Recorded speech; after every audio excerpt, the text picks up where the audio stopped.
Morning friends, welcome back to my channel. তোমরা সবাই কেমন আছো? আশা করি ভালো আছো। অনেকদিন পর নতুন একটা ব্লগ নিয়ে চলে এসেছি। আজকে হচ্ছে সানডে আর এখন বাজে 12:30। তো এখন থেকে আমার ব্লগটা শুরু করছি। তো হঠাৎ আমার প্রতিদিন এসে বললো যে তাড়াতাড়ি রেডি হয়ে নাও, একটু মার্কেটে যাব, কিছু মাছ টাছ কিনবো বলে। যেহেতু সানডে ওই দিনই একটা দিনই থাকে যে দিনে আমার হাজব্যান্ড টাইম পায়।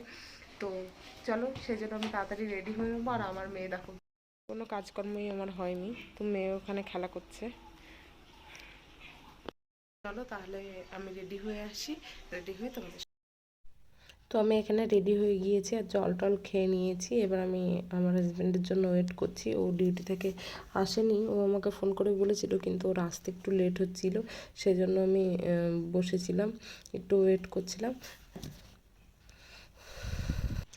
তো বন্ধুরা দেখো, চলে এসেছি মার্কেটে।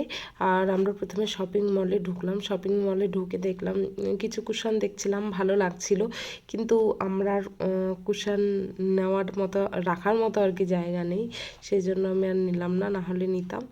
যেটা দেখতে এসেছিলাম মেইনলি সেটা হচ্ছে ওটিজি। আমার একটা ওটিজির প্রয়োজন, তো বুঝতে পারছিলাম না কোন ওটিজি নেব। তো শপিং মলে গিয়ে দেখলাম দুটোই ওটিজি আছে। তো আমার বেশ ভাল লাগলো না, আর ওটিজিগুলো ছোট ছোট ছিল। তারপর বোতল দেখলাম, ভাবছিলাম বোতল নেব কি নেব না।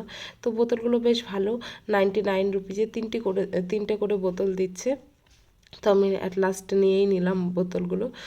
আর এদিকে ওটিজিটা আরেকবার ঘুরে ঘুরে দেখলাম, কিন্তু পছন্দ হলো না, দিয়ে আমি অনলাইনে অর্ডার দিয়ে দিলাম।